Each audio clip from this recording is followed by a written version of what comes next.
Hi, everybody. I'm Sam Norgard here at Norgard Designs.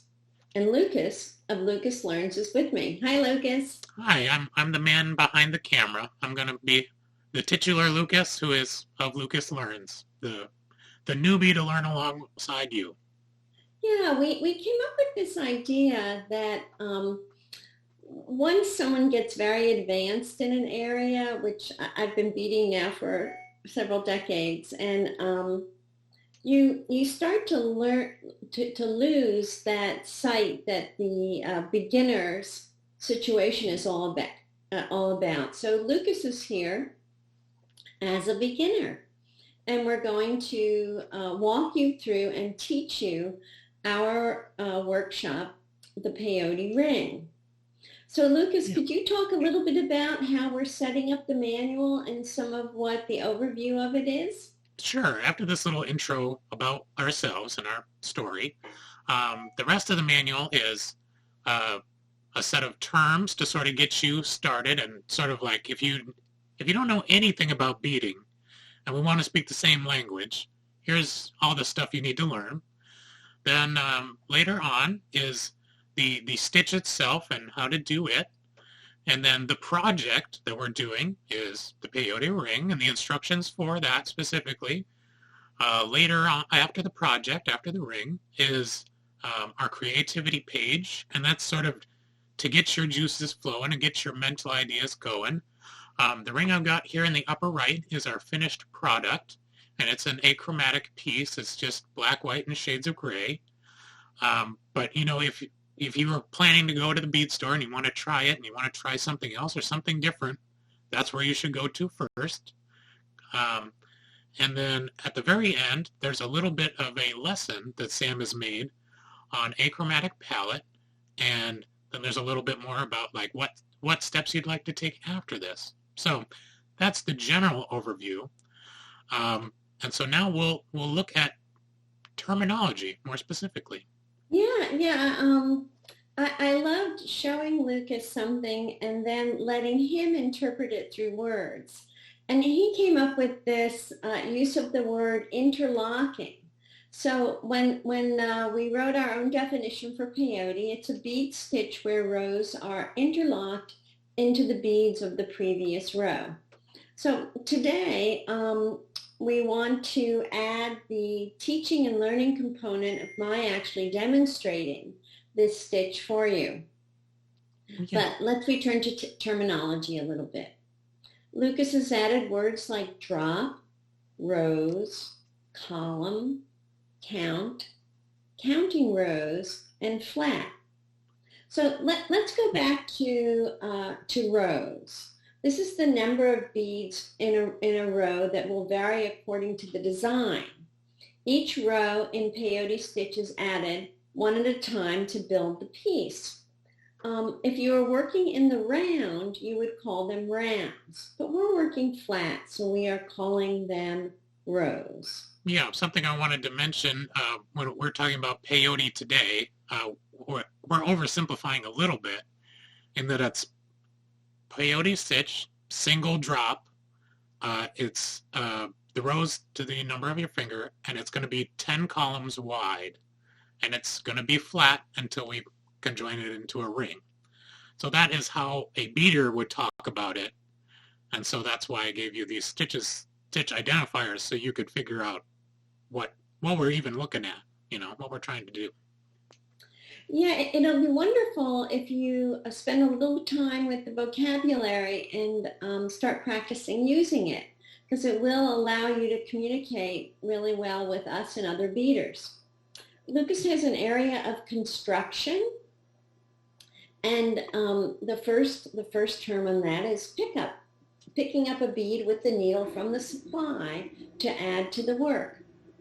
Drop refers to a consistent pattern of pickup. Then we talk about a stop bead, and a stop bead is something I'm going to demonstrate. So if uh, you're a visual learner like I am, that's going to help you with understanding what a drop bead does. I'm sorry, what a stop bead does. So a stop bead actually does just what it says. It stops the beads from falling off your thread. and it's how you start a piece, right? It's Right. sort of setting up your initial tensioning point.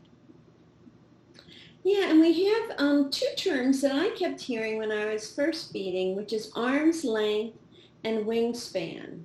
So this is a measurement that many beaders use for the length of thread. So if I'm saying start with an arm's length of thread, I typically mean from my nose to the end of my finger stretched out like that. A wingspan, and my hands are going to go off screen, but it's from one fingertip to the other. Yeah, and preparing thread, you're gonna demonstrate a little bit for us later. So I won't worry about that right now. But thread has to be set up and prepared a little bit before you get going, so things don't get a little loose and sloppy. Yeah, the up beads are, some people use the technical term sticky outy beads.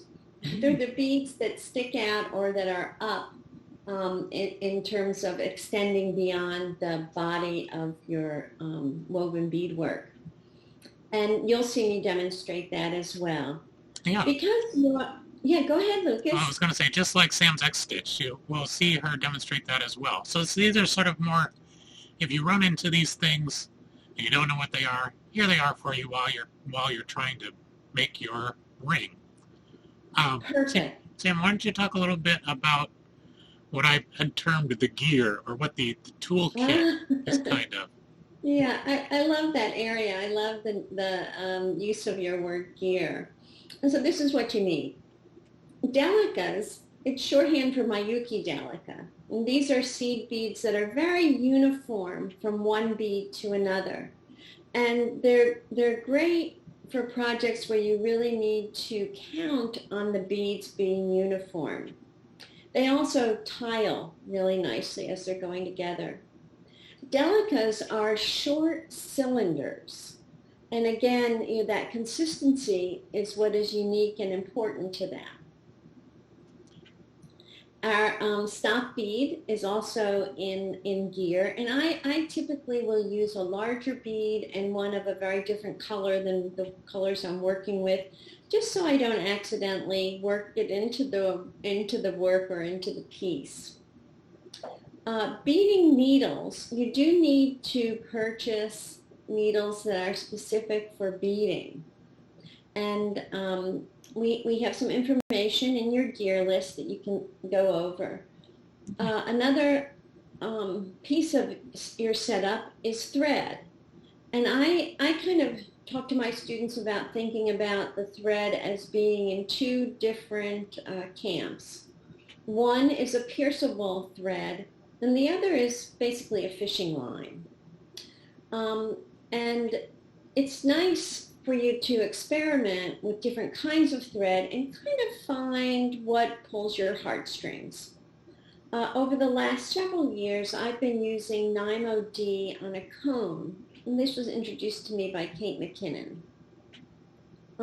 Waxes and conditioners, again, in each area, there's kind of personal likes and dislikes, and people end up using little variations. So in conditioning thread, and not all thread needs to be conditioned, but you are going to be waxing the thread and stretching it to kind of get the slack out of the thread.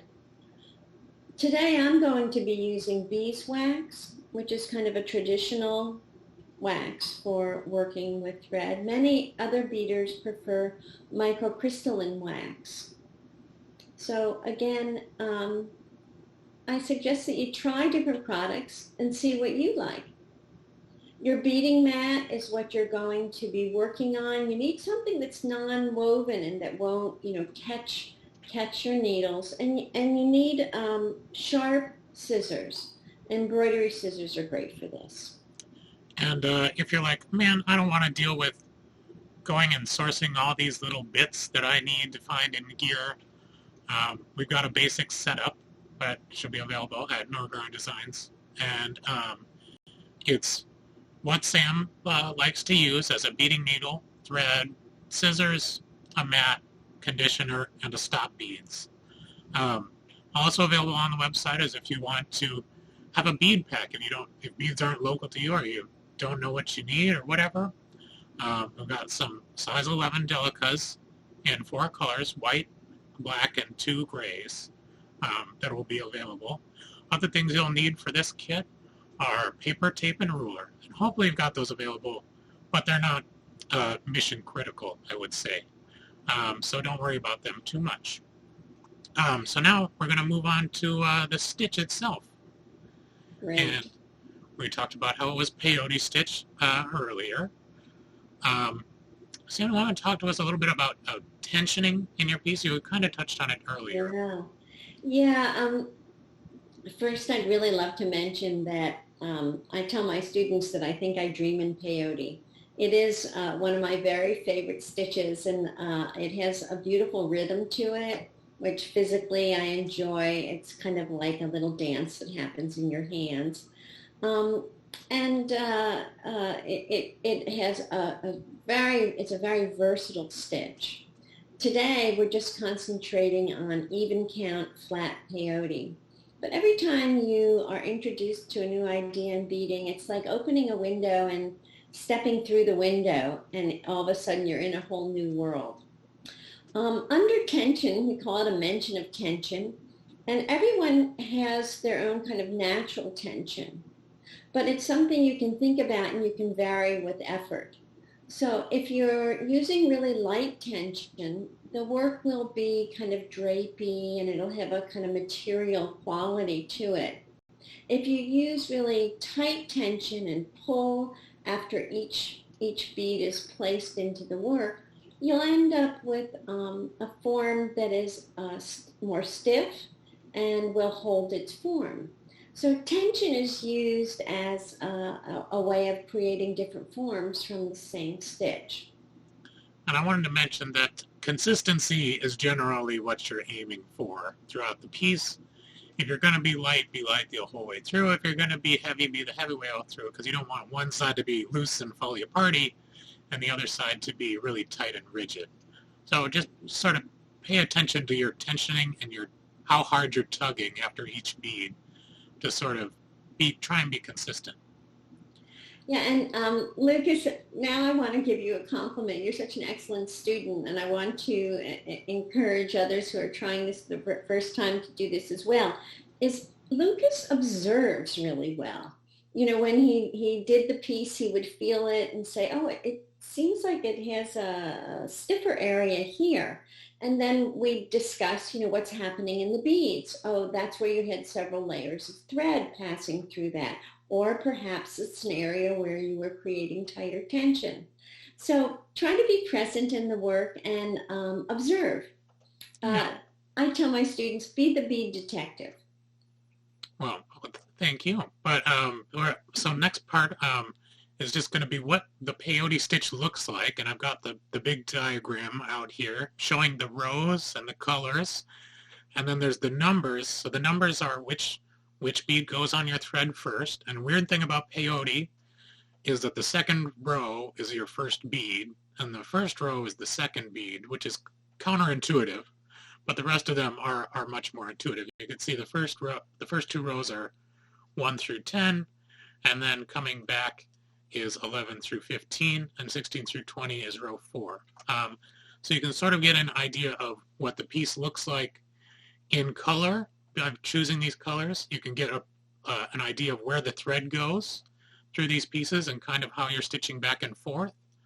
And then we have Sam's peyote mantra, which she teaches her students.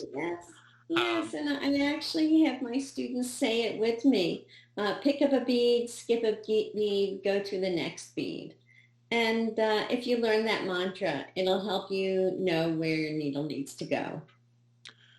Okay, so now that you just have an idea of what it looks like in your head, I wanted to skip forward to the creativity page where you could mess around with color and shape and pattern more before we get into Sam demoing. So I'm going to jump forward in the manual, and these are spoilers. We're going to get to them. But here we are on the creativity page, and it is the top is just some different patterns that I put in when I was drawing up, and what it looks like if I just use black and white, and I just try to make peyote look different and interesting and different than what I did. Then there's what I think is the most important, which is 2 blank templates for you to play with color and pattern and stuff before you commit to buying beads and spending, the time. For me, it was 2 to 3 hours to complete the ring. And that was my first go at it. So, take that with some salt or some deference. Your mileage may vary. But, in a bigger piece, it's a bigger deal. If it looks wrong and you're 10 hours in, oh no, I've wasted a whole bunch of time and a whole bunch of money on beads. And this last part on the creativity page is my mom was our first tester beyond myself. And so she just switched out the black for blue in the beads. And so this is what it looks like. And you can see she has some tension issues, and she has some that she's skipped. And then, so that's her first one. And then her second one, she drew up some things and she made a couple of patterns, and she didn't like it being so thick. It seemed like a really wide ring to her. So she made it narrower and narrower. And on the right is some of Sam's pieces. And, they're tackling much more than just simple pattern. We've got some stripes and some geometric designs and different numbers of columns, and there's a sneak peek of double drop for future, jump into. Is there anything you wanted to mention about your pieces, Sam? Well, I think that these pieces are just so much fun to personalize. And so after a student completes the ring as we've described it, why not do something like your mom did and take out the black and put in the blue? And I think what happened to that palette is it became very much softer. By getting rid of the darkest dark, the value is a lot lighter in the whole piece. So these are great forms to play with and just have some fun with. Think about looking at maybe how Lucas's mom did that heart shape and where you might have to start placing the beads as you move along. Or look at the flower and think about putting one bead in and that telling you, oh, that's where the flower is going to go. So have fun with it. Yeah. It's intentionally a little drab and a little boring. Just using a chromatic is, not so exciting. That's by design. It's to get you excited about, oh, well, what if I change this or change that? So with that, I think we'll start with the instruction and the demonstration part of it. I've got the diagram of the exploded peyote stitch and the first few steps written in stepwise instructions. So this should be the full gamut of instructions, both Sam demonstrating it up in a diagrammatic form where you can see where the thread is going, and it's step by step. So that is, what I'm bringing to the table is these diagrams and stepwise instructions to Sam's demonstration and her work. So I'm going to give it over to Sam, or Sam's hands, and I'm going to put the field on screen. And right. So the instructions are on the right, and her hands are on the left. So I think we need to talk about preparing your thread and some conditioning first. Yeah. Well, the thread that I'm going to be using today is Nymo, but it's on a cone. It's on a large cone. And I'm using the Nymo G, which is designated on the bottom of the cone. And through Kate McKinnon, I discovered using these little drink cozies are great to keep the thread from unraveling and kind of getting all over the place. Um, in terms of measuring out your thread, I like to work with about a yard, so an arm's length of thread. It's just enough that I don't feel that it gets tangled, or the other situation is that if you use too long a piece, is the thread can get worn, especially when you're using a pierceable thread like Nymo. So I'm going to measure this out, and it's just from my nose to the end of where I can reach. I'll cut the thread. The thread that I'm using is from that pierceable category of thread, so it does have it does have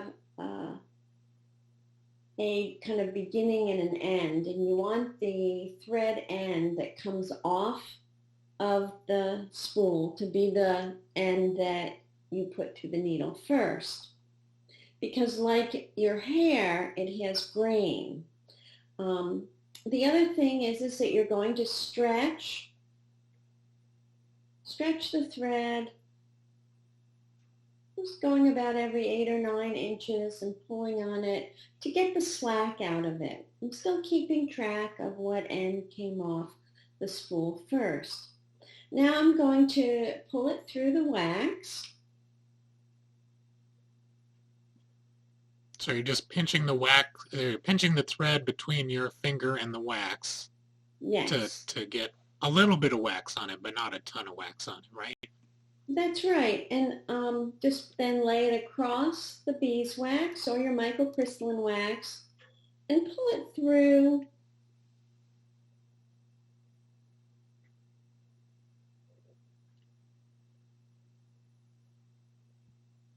And then sometimes if it feels like it's a little bit chunky, I'll just run my fingers across it again, kind of putting a little friction as I twirl it through my fingers. Next, we're going to talk about threading the needle, or as in the bead world, we often talk about needling the thread, because beading needles are quite slim and the eye of the needle is also very tiny. I like to pull the thread down until it's just a dot. I've placed the thread between my thumb and my forefinger, pulled it down so it's just a dot. Then I'm holding the eye of the needle over top of that dot and pushing down, and it'll come right through.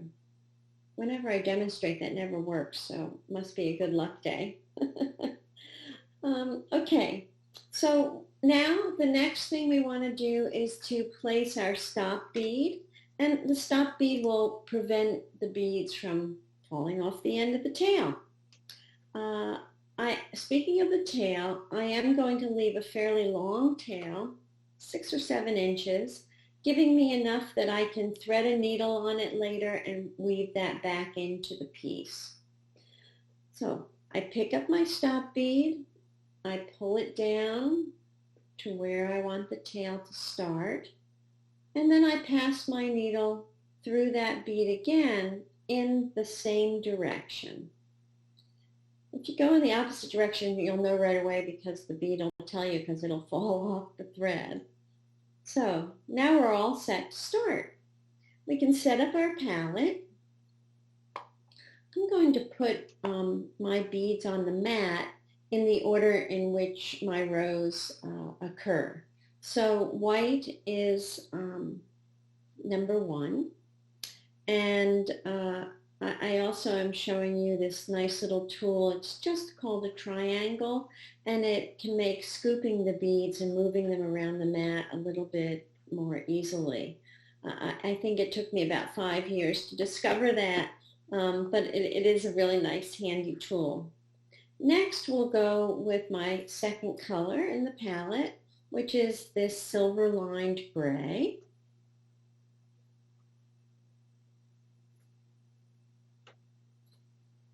The third is this kind of a tangerine orange. And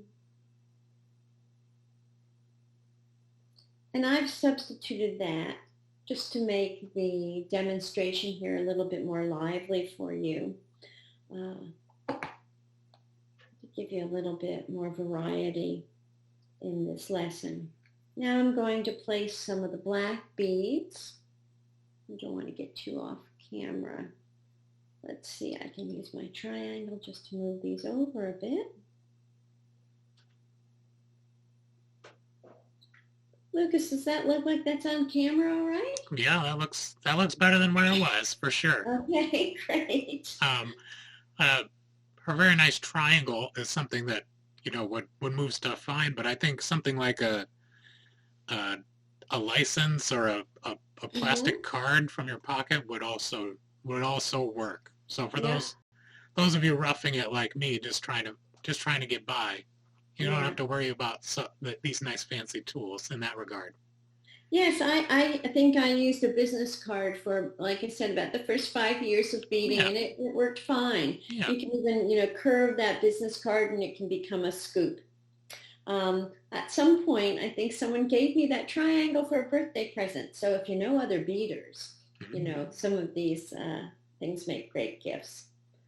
All right, so now we're ready to start. And the interesting thing is that you have to start with your second color in the palette and go back to your first. It's just because of the way that the rows 1 and 2 are placed on the needle. If you're not using a colorful pattern, it's just all one color, of course, this wouldn't matter. But because we have a repetition happening in our patterning, we start with 2 and then go over to 1. And one of the things is notice how I'm picking up. I just kind of tap the bead and it'll somewhat support you and jump on the needle. Um, so we now have 3 pairs on. And Lucas, I think we want 5 pairs for this. Is that right? Yeah, we're going for 10 columns of total width, so that's 5 of each color each time we go back and forth for each row. There we Um, go. and you can see she's beating all at once, and this is a weird thing about peyote is the first 2 rows are in the same go, so that the thread goes through all of them at once. The future rows are 1 bead at a time. Um, That's right. That's right. So, and it's a very good and important point that you'll experience as you're learning peyote. So I've got my 10 beads on. I'm going to push them down to my stop bead. And then I like this position to hold the beads. So I've looped the thread over my, I'm right-handed, so you'll switch this if you're left-handed. But I have it over my left pointer finger with the stop bead at the farthest end of the thread. And then I'm stretching the thread, a little bit of tension in between my thumb and middle finger. Now we're ready to pick up what is the first bead in the third row.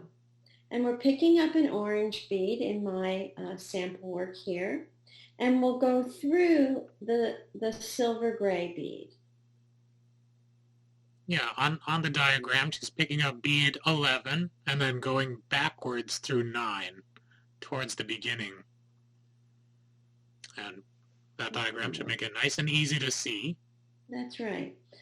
And you'll see that you start to establish kind of a little T at the end, a little end where the 2 beads are stacking together. The beads might not behave as well as you want them to, but don't worry, you'll just struggle through this first part and then it gets much, much easier. Okay, so to move along, I'm going to be picking up an orange bead and go through the next silvery gray bead. And then place that bead in the work. And then pick up an orange bead and go through the next silvery gray bead. And the work may twist around on you. Just don't let it bother you too much. Use a little bit of tension and we'll start to help them jump into place. Orange bead, going through the next gray bead.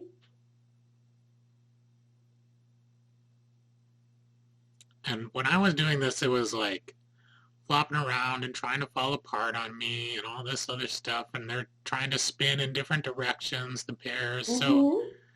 this is the hardest bit of it, is just getting started. It is. Sometimes I think the beads are kind of mean because when you're just learning, the hard part does happen at the beginning. So it seems like it's kind of double trouble for you. So I'm placing on the last orange bead. And my pairs were all switched around, and then Sam called it massaging the beads back into place. And you can see the professional hand has already massaged those beads right where they need to be. Um, Yes, after you've done this a couple times, it does get a lot easier. But yeah, think of the beads as a little bit of a friend, and you're going to give them a bit of a massage to put them back where you want them to be. Now, what I like to do at this point is I like to flip the work over because I like to bead in the same direction. And that's really up to you. You know, if you like to bead back and forth like that, then that's fine. And we are ready now for the fourth row. And that's our black bead. And now you can start to already see the sticky outy beads, or what we call the up beads. And I've picked up a black bead, and I'm going to go through this first up bead, which in my pattern is orange. I thought of those sticky outy beads as like the top of a castle wall, Hmm. and I thought of this interlocking, kind of like a brick wall, but you're putting the bricks vertically in a brick wall instead of horizontally. Um, I'm going to scroll up just for a second, just to show. Um, so like a brick wall would be horizontally this way, and you would like lay it from the bottom to the top. But peyote stitch is laying vertically, and you're still getting all that interlocking of bricks, or in this case beads, but instead of horizontal, it's vertical. Now I'm coming Yeah, back and to the diagrams. it's so much fun working with Lucas because he's an engineer head, you know, and he brings a different view to how he thinks about it. So okay, so now we've got our fourth row. Again, I'm going to flip, and I'm going to be picking up my white bead and going through the black bead. Yeah, the fourth row is the last one that's shown here in this little diagram, and it's the third row is the one we end up with the uh, um, stepwise instructions. And so I'm going to jump back up to where we have the whole piece kind of laid out, and we can look at that. She's on row 5 right now, putting a white row back in. She flips back and forth, so it's not going to be totally one-to-one here, but you can follow the numbers. She's going in the same pattern. And even with that little bit of talking, she is done with row 5 already. Yeah. Um, And then I'd flip the work and on to then the gray. And this is where you can really start to see those sticky outy beads, and it makes it very easy to pick up your gray and go through the next up bead, or which is my white bead, and just move through. And I've actually gone through the black bead as well, which was not my intention, but this gives me an opportunity to show you something. When you have a situation like this, it's very helpful to put your needle with the eye end first through that bead, and pull your thread through, and there you're back. The reason that you don't start with your pointy end is that you could pierce your thread, and then your thread will be caught up in there. So see, that's much better than me. See, I would just grab onto the previous bead and just pull it all the way back out. So I would lose my oh, needle, I would lose the thread, I would be back one stitch, and I'd have to rethread the needle or re-needle the thread, whichever way you think about it, yeah, and sort of have to reset. And so that's a good tip. yeah, it's kind of management, isn't it? It's learning how to be comfortable holding the beads. And I often say, you have to tell the beads who's boss. Once you do, um, you're going to be moving right through this like it's a dance. Yeah, by now, like the piece is sort of holding itself together with its own tension. Like that stop bead is really just there for fashion at this point. Um, and Right. she's just getting the start of being able to hold on to the piece instead of try to hold on to the thread. And this is when it gets really, really easy and even a little boring and repetitive. Like Yeah, it's I amazing how love fast it took to me. Yeah, yeah, I like boring and repetitive. One of the things that I talk about, I was asked once, but in an interview, what's your favorite thing about beading? And I said, well, my favorite and my least favorite are the same thing, is that it takes a really long time. But for me, having your hands involved with your material and making your form, it gives you time to process and think both with your head and your heart. So the hands kind of bring the head and the heart together.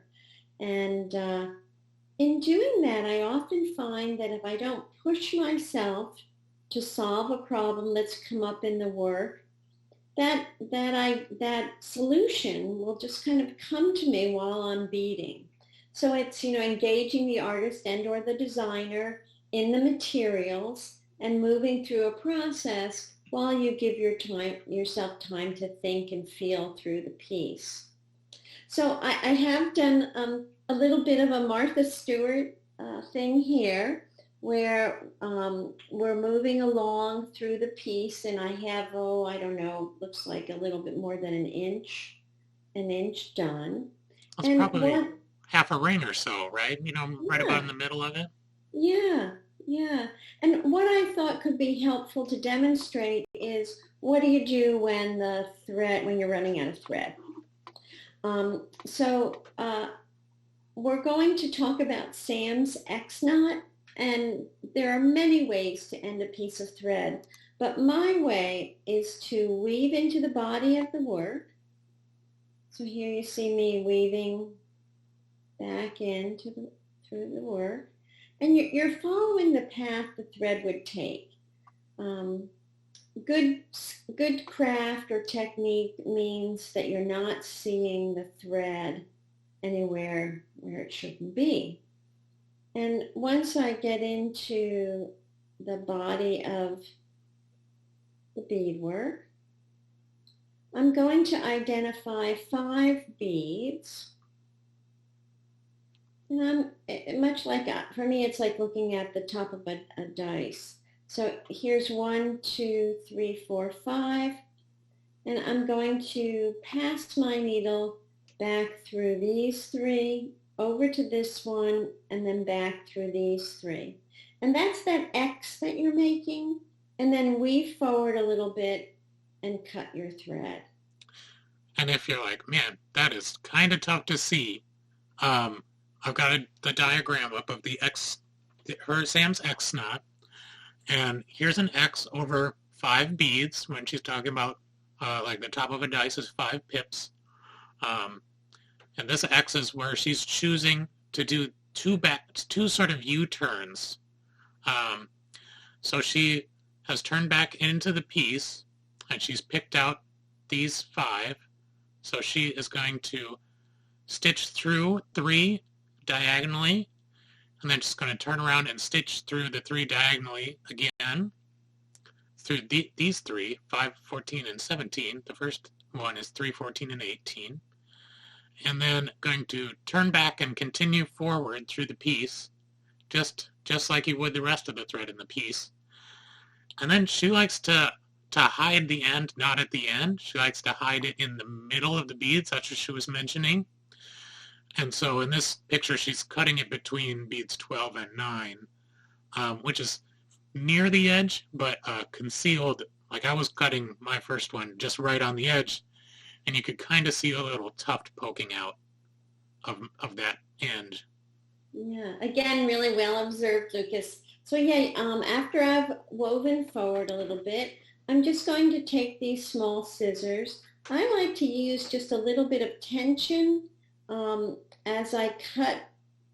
So see, I'm pulling on that thread and then clipping it, and the thread will kind of bounce back in, and you won't be able to see it at all. And then to add a thread, you're going to do the same thing. Weave in, do your X stitching, and then weave forward until you get your needle to the bead where you want it to be. It's kind of like being on a dance floor. You just work your way over to that bead. So I'll also show you that, the stop bead is still on this piece, and we can just remove that at this point. You just pull it and it comes right off. And now we have the piece that moves us to the end. So Lucas figured out a really great way to be able to size the ring, and that's in the downloadable instructions. What it allows you to do is figure out a template for your own finger, but you could also, if you wanted to make a ring for a friend, you could explain to them how to do it, and they could size a pattern for you. Yeah, I've switched to that page, and here it is on your sheet, and it's very easy. You just take a piece of paper and you tape it around your finger, and then you trim off the excess and you trim it off your finger and measure it, or measure it and calculate the number of rows. I've got a formula and everything. Or if you're like, I don't like math, forget that. You can just line up the beads to this pattern. And that's what I had. So I did it with the math, and it works. And my mom did it with the template, and the template works.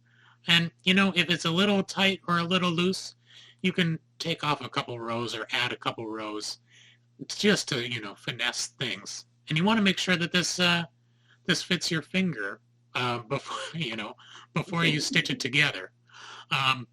So on the right here, I've got, the peyote ring, and I've got a picture of my completed one on my finger, and the ring sizing.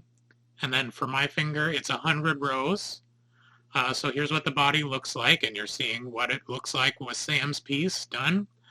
And then we're to the last part, which is connecting the ends of the ring. Yeah, so I'm going to demonstrate that for everyone. And what I think about this is it's like lacing. It's like lacing together two ends. So your ends have to interlock. They have to be opposing. And you may need to add a row if they're not doing that. So the sticky outy bead will fit right into the open space. It's a little hard for me to get this under the camera, but here we go. Yeah, and with this pattern of just 4 beads, it's really, not that big of a deal to add on 4 rows or subtract 4 rows, and it'll keep you on pattern. On pattern, yes. So I've got the thread coming out of this side, and I'm just going to go to the opposing side and run my needle through.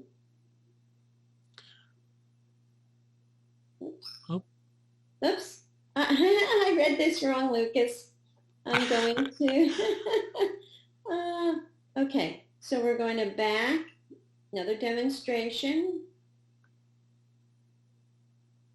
Yeah, that's a good tip. Not having to rethread the needle every time, re-needle the thread every time is very good.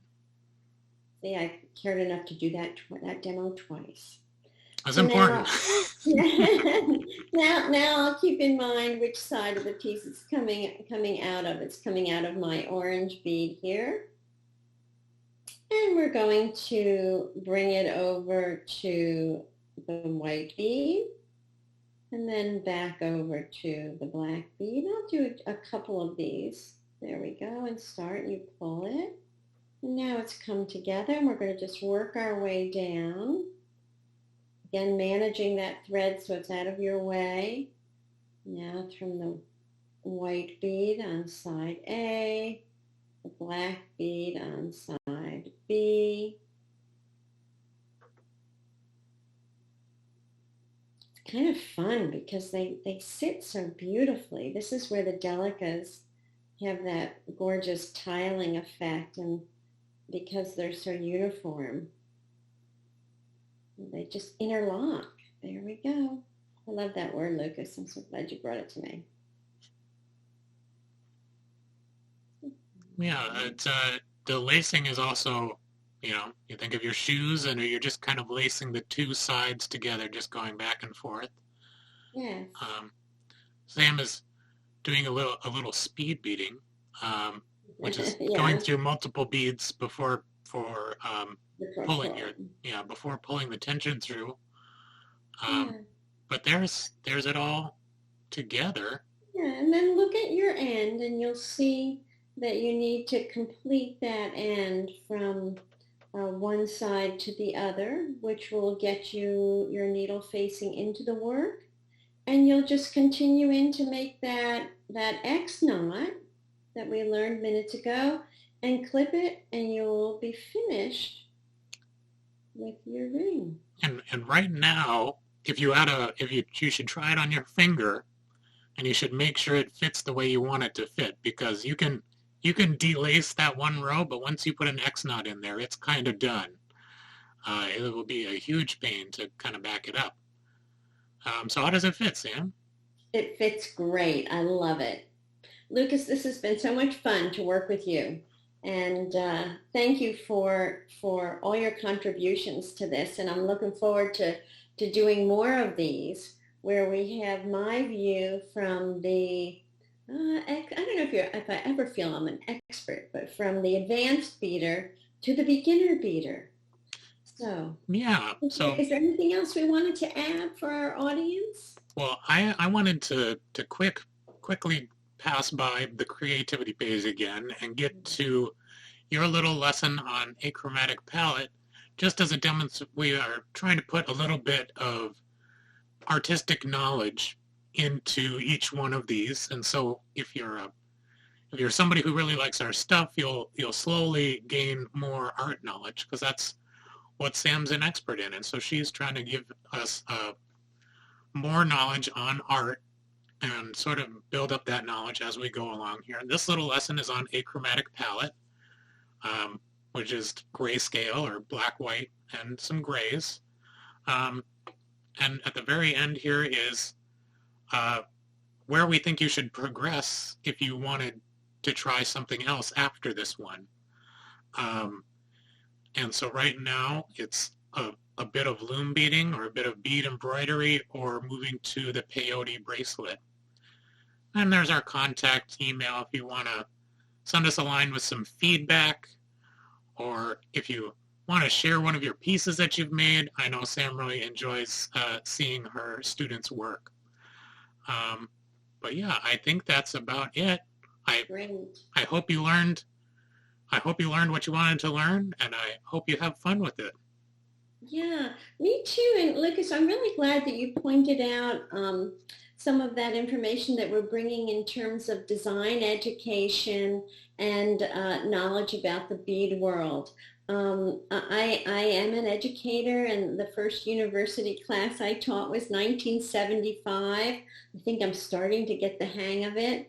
And one of the things that we both wanted to do through these efforts was to bring a little bit broader experience so that as you move through our courses, that you will be not only learning about beading and technique, but also about design, and that will help influence your own ability to create your own designs, and then a bit of creativity and fun. So bye for now from Norgard Designs, and we hope to see you again.